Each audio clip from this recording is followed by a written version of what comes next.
Hollywood once showcased its male stars as paragons of charm and romance, drawing audiences in with graceful performances and polished public images. Away from the glow of studio lights, however, many wives lived with a reality far removed from the fantasy on screen. Behind closed doors, some celebrated actors were accused of cruelty that contradicted everything their films projected. What looked like glamorous homes sometimes functioned as isolated places where fear overshadowed fame. Throughout this era, the studio system worked relentlessly to bury scandals. Former staff members later described how publicity departments didn't just hide affairs or drinking, they suppressed reports of domestic turmoil as well. Police were allegedly paid off, medical professionals encouraged to stay silent, and publicists instructed to create misleading stories whenever injuries had to be explained. Today, we revisit the claims surrounding 11 major stars whose public lives contrasted sharply with what their wives reportedly endured. These accounts don't describe ordinary marital conflict, but rather repeated patterns of alleged abuse protected by a powerful industry. They reveal not only individual accusations, but a larger system that valued profit above protection. Long before social media, modern advocacy, or widespread recognition of domestic violence, many women carried their suffering quietly, while the men accused of harming them continued to be celebrated. Bing Crosby became America's favorite crooner, presenting a warm, fatherly demeanor that felt comforting to millions. Behind this carefully maintained persona, however, his son, Gary Crosby, later portrayed a deeply troubled household in his 1983 memoir. According to Gary's account, both he and his brothers experienced harsh physical punishment and emotional mistreatment, creating a family environment filled with dread. His descriptions also portrayed their mother, Dixie Lee, as a woman living under the weight of her husband's temper, too intimidated to shield her children. Gary wrote that his father's discipline often crossed into what he viewed as abuse, involving belts, paddles, and a strap he said was designed to inflict maximum pain. He alleged that the boys were weighed weekly, with punishment following any gain, and claimed that Crosby modified the strap's handle to intensify its impact. When the memoir was released, Hollywood insiders were not shocked. Rumors of Crosby's strict and volatile behavior had circulated for years, though the studio system had consistently protected his reputation to preserve his lucrative image as a gentle family man. Dixie Lee, who passed away from ovarian cancer in 1952, left no public record of her marriage. Like many women of her time, she avoided discussing private turmoil, especially given her husband's immense popularity and the studio's interest in preserving his reputation. After Gary published his book, the family became divided. Two of Gary's brothers, Philip and Dennis, endorsed his story, saying their father had been physically abusive during their youth. The fourth brother, Lindsay, didn't directly verify the allegations, yet battled lifelong depression and alcoholism before taking his own life in 1989. Dennis later died by suicide as well. These painful histories reinforce the idea that the Crosby home may have been emotionally damaging, with Dixie Lee perhaps unable or unprepared to shield her children, reflecting her own fragile position within the household. Crosby's second family, with actress Katharine Grant and their three children, described a far calmer home life, hinting that Crosby might have softened in his later years. Still, this shift does not negate the suffering reported from his first household. The screen version, America's cherished father figure singing White Christmas. The other side, a man whose family described fear and helplessness. The gap between Crosby's public charm and the reported private turmoil stands as one of Hollywood's strongest examples of image control and troubling disguise. Now listen, girl. Oh, now look, girlie. Do me a favor, don't be hard to handle, will you? Remember, it's going to be hard enough, even if you're easy. Another legend, the tormented genius, Spencer Tracy. Spencer Tracy appeared to embody steadiness and moral clarity on screen. His commanding roles as priests, judges, and everyday heroes earned him 9 Academy Award nominations and 2 wins, as critics celebrated his effortless realism and quiet integrity. Away from the cameras, a different Tracy emerged once drinking took hold, a man whose alcohol-driven fury frightened the women around him. According to film historian Michael Barnes, Tracy's alcoholism and temper were widely known but intensely hidden by MGM's powerful publicity machine, which worked endlessly to preserve his image as a respected American icon. Tracy remained married to Louise for 43 years, though they separated early in his Hollywood career. Bound by his Catholic faith, he never divorced her, but he sustained a 26-year relationship with actress Katharine Hepburn, celebrated publicly but complicated privately. Hepburn later described described Tracy as intimidating and emotionally volatile during his drinking spell. Barnes explains that Hepburn confided in friends about tiptoeing through his drunken moods, wary of provoking his unpredictable anger, while maintaining the public illusion of a legendary romance. Her private reflections reveal a far more troubled partnership, shaped by Tracy's alcoholism and harsh outbursts. During these episodes, Tracy could shift entirely, his thoughtful self replaced by a man capable of blistering verbal attacks and physically threatening behavior. While Hepburn never publicly claimed physical violence, she acknowledged moments when she feared it could erupt. Louise Tracy, still his legal wife until his death in 1967, endured the worst of his early outbursts. Friends said his drinking and rage contributed to their separation, though Louise chose not to publicly detail the reasons. Tracy, they noted, drank to escape and returned in anger. This cycle defined his relationships. When sober, he could be warm, intelligent, and gentle, but alcohol unlocked a darker persona, one marked by explosive rages and intimidation, leaving both Louise and Hepburn managing his moods more than sharing equal partnerships. Hollywood's studio system helped hide Tracy's struggles. MGM heavily relied on his carefully crafted image, and any reports of turmoil threatened that brand. Police handled incidents discreetly, and the press stayed silent. Tracy's story reveals how thoroughly Hollywood could divide a performer's public image from private reality, creating a beloved figure from a man whose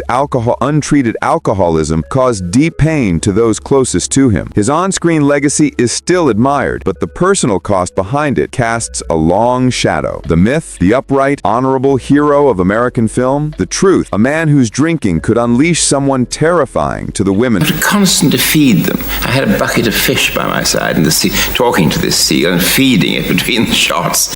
Now enters the dangerously charming Rex Harrison. Rex Harrison embodied polished sophistication on screen, whether as the cultured Professor Higgins in My Fair Lady or the whimsical doctor of Dr. Dolittle. He projected refinement that made him one of Hollywood's most notable British imports. Behind that elegance was a man whose emotional coldness and harshness purportedly left deep psychological wounds and may have contributed to one lover's tragic end. Actress Carol Landis, involved with Harrison, died by suicide after what sources describe as a heated argument, notes entertainment historian Thomas Henderson. Though Harrison was never legally implicated, the circumstances surrounding their relationship led to difficult questions about his treatment of women. Landis was not his wife, but his mistress, since he was married to actress Lily Palmer at the time. Even so, reports claim he treated Landis with the same detachment and cruelty attributed to his marriages. On July 4, 1948, after witnesses said he ended their relationship in a severe argument, Landis overdosed on Seconal. Harrison found her, but instead of contacting authorities immediately, he first reached out to his studio's publicity department. Leaving before police arrived, he created the impression of distancing himself from what happened. By the time help reached Landis after her suicide attempt, she could not be saved, and this cold reaction echoed what Harrison's wives had long described. Over 6 marriages, a steady pattern appeared, a man polished in public, yet capable of deep cruelty in private. Writers note that Harrison routinely showed emotional neglect and harshness. Henderson states that several wives recalled his sharp insults, icy withdrawal, and a talent for inflicting maximum emotional harm through calculated remarks. He made partners feel insignificant while offering just enough praise to keep them tied to him. Harrison's third wife, Kay Kendall, endured some of the most disturbing behavior. After Kendall's leukemia diagnosis, doctors advised Harrison not to tell her, fearing stress would shorten her life. He went on to marry her while keeping the truth hidden until she died in 1959, later insisting it was an act of kindness. Friends, however, said he weaponized this hidden knowledge, dropping vague hints that confused Kendall and quietly reaffirmed his control over information vital to her life. This created a uniquely harmful kind of manipulation, rooted in a secret about her own mortality. Publicly, he appeared charming. Privately, he could be ruthless. That split defined his marriages: an elegant gentleman in public and a man delivering emotional wounds behind the scenes. Because Harrison never slipped publicly, the studio had little trouble upholding his refined image. Unlike stars whose addictions or violence created visible scandals, Harrison's abuse stayed psychological and concealed, making it harder to detect, and often more damaging. The myth portrayed a perfectly mannered Englishman. The truth pointed to someone whose verbal cruelty cut as deeply as physical harm. National anthem,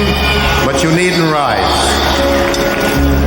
Now the volatile voice of Frank Sinatra. Sinatra's singing made women across America melt. His soft, intimate style suggested a tender lover whispering directly to each listener. Combined with his Rat Pack cool, this crafted the image of a passionate, irresistible ladies' man. Yet the women who lived with him saw another side. In their accounts, his explosive temper and physical aggression often turned romance into fear. Biographer Rebecca Santos notes documented outbursts and domestic incidents with wives Nancy Barboto and Ava Gardner. While the public saw a gifted crooner with suave charm, those close to him witnessed rages that jumped quickly from yelling to physical confrontation. Nancy Barboto, his first wife, lived through the early developments of this behavior. As Sinatra's fame rose, his volatility intensified. Friends recalled heated verbal attacks, though Nancy never publicly detailed physical incidents. Their 1951 split followed Sinatra's multiple affairs, most notably with Gardner, and it was during the tumultuous Sinatra-Gardner relationship that his violent tendencies became better known in Hollywood. Gardner, a star with her own power, was less inclined to stay quiet. She once said, "He hit me. It wasn't often, but it happened." Santos notes that such a statement from a major actress could have ended Sinatra's career without studio protection and the era's very different attitudes toward domestic conflict. Though some fights were said to be mutual due to Gardner's fiery nature, the power imbalance, combined with Sinatra's underworld connections, gave their conflicts an unmistakably abusive undertone. Reports suggest police were called at times, Santos adds. But as with many celebrity domestic disputes of that era, formal charges were rare. Officers often chose discretion, separating the couple without leaving records that could harm Sinatra's image. After divorcing Gardner in 1957, Sinatra's turmoil persisted in later marriages to Mia Farrow and Barbara Marx. Physical aggression appeared to diminish with age, but emotional intimidation, shouting, and controlling behavior continued according to those around them. He could sing love songs to the world, then return home and tear a partner down. This clash between the public romantic and the private man stands as one of Hollywood's most effective image management feats. Even while serenading America with tender ballads, the women closest to him lived with behavior that contradicted every romantic lyric. The studios shielded Sinatra heavily, strengthened by his ties to organized crime, which added further barriers for victims, witnesses, and authorities who might have pushed for accountability. The image sold to the public was that of the smooth-voiced romantic who embodied love itself. A man whose rage often turned homes into battlegrounds lived behind the screen image. Errol Flynn, hailed for heroic swagger in classics like Captain Blood and Robin Hood, shaped Hollywood's idea of the perfect adventurer. Fans adored his good looks and athletic charm as he saved damsels in film after film. Yet away from the spotlight, his conduct reversed every heroic trait he performed. Women close to him didn't find a savior. They found someone they needed saving from. Film historian Margaret Collins notes that his marriages and relationships carried patterns of violence and predation. Behind the charisma was a man whose treatment of women mixed intimidation, control, and troubling behavior throughout his private life. His first marriage to Lily Demita revealed early signs, including public fights and threatening confrontations that worsened with drinking. Their union collapsed under infidelity and increasingly chaotic outbursts. His second wife, Nora Eddington, later recalled living in fear of unpredictable tempers fueled by paranoia and alcohol. Several wives described explosions of anger and dominating behavior that left them feeling threatened. Collins adds that while Flynn sold an image of gallant masculinity, his real conduct bore none of its nobility. Standing tall and physically imposing, he often used his presence to unsettle the women around him. By the time he married Patrice Wymore in 1950, declining health had not softened his volatile tendencies. Wymore, like the others, encountered the same cycles of control and fear within the marriage. Beyond these domestic sadistic patterns, Flynn's approach to young women became even more disturbing. His 1942 trial for statutory rape, though ending in acquittal, exposed reckless boundaries and predatory behavior the studio had long concealed. The so-called swashbuckler clashed with more than on-screen villains. He clashed with the people closest to him. This contradiction between screen heroism and real-life harm defined the divide in his public and private identities. Warner Brothers spent years shielding him, protecting their star with legal and publicity resources designed to bury damaging stories. His career, therefore, became a stark reminder of Hollywood's power to manufacture heroes while hiding the men behind them. Audiences celebrated daring and honor, while the women in his life faced the opposite. What appeared to be a rescuer on film was in truth someone they needed rescue from. As for George Sanders, another Hollywood figure, the story took a different form. He built fame by delivering razor-sharp lines and silky cruelty in films like All About Eve and Rebecca. Viewers enjoyed watching him play elegant villains who cut with words sharper than knives. Yet away from the spotlight, his conduct reversed every heroic trait he performed. Women close to him didn't find a savior, they found someone they needed saving from. Film historian Robert Thompson notes that Sanders practiced emotional cruelty rather than physical force. Partners described steady waves of belittlement and humiliation that chipped away at their confidence. Garbour later detailed how he used intellect and wit to dismantle her self-worth with strategic insults. She said he attacked everything, from her beauty to her intelligence, sometimes publicly to deepen the sting. This verbal assault continued into later marriages, including his brief union with Magda Garbour, who cited mental cruelty on her way out. Physical strikes were unnecessary. His words achieved the damage with precision. Such emotional abuse remained largely invisible in an era that recognized only bruises, not psychological wounds. Sanders' final years revealed his inner turmoil, ending with his 1972 suicide and its chillingly detached note. His final words hinted at a man who kept emotional walls high, using sharp language to avoid genuine closeness. Across his relationships, Sanders showed how psychological torment can wield as much harm as physical aggression by shaping destructive, controlling patterns. His life underscored how mid-century ideas about domestic abuse often ignored emotional brutality as a serious form of violence requiring action. Once known as the polished British wit with perfect verbal timing, he hit a darker edge. Behind the charm was someone who weaponized words to break down the women who cared for him. Turning to another figure, John Barrymore, his persona as a cultured star masked a more disturbing private presence. A leading actor celebrated for his looks and classical training, Barrymore's early successes in films like Grand Hotel and Dinner at 8 shaped his legacy. As years passed and alcohol consumed his health and stability, he shifted into a far more destructive force for the women he married. Film historian Michael Barnes notes that Barrymore struggled with alcoholism and became physically abusive towards several partners. While he first rose as a respected performer, his later life fell apart under the weight of drinking, volatility, and harmful behavior behind closed doors. Though he married 4 times, it was Elaine Barry, his final wife, who offered the most complete account of his decline. Married from 1936 to 1940, she witnessed him during the period when his addiction produced serious physical and mental collapse. She recalled rages, smashed furniture, and intimidation. Barnes explains that Barrymore's drinking ignited bursts of fury that turned their home into a hazardous space. What had once been dramatic temperament hardened into episodes that genuinely terrified her. Elaine described scenes where a drunken Barrymore wrecked objects, breaking mirrors, overturning chairs, and sometimes turned that fury directly on her. When his anger escalated, she occasionally escaped their home until sobriety returned. The alcohol-driven turmoil had surfaced in earlier marriages too, even if less publicly. Dolores Costello, his third wife, kept more distance from publicity, but reportedly left partly because of his worsening addiction and the behavior tied to it. Instead of growing old with dignity, Barrymore grew old with violence. His decline showed how a once revered actor could become impossible for studios to hide, as his drinking became visible and his conduct unpredictable. By his death in 1942 at 59, he symbolized the downfall of a gifted performer undone by his own addictions and the harm they inflicted on those around him. Years years of heavy drinking damaged his body, while the psychological consequences surfaced in how he treated his wives. Barrymore's life reflected a larger pattern among Golden Age stars whose untreated alcoholism bred abusive dynamics that grew worse as careers faded. At the time, Hollywood offered little help for addiction or protection for spouses, leaving women like Elaine to endure or flee. The polished public image of a theatrical legend masked the reality of a man whose rage devastated his household.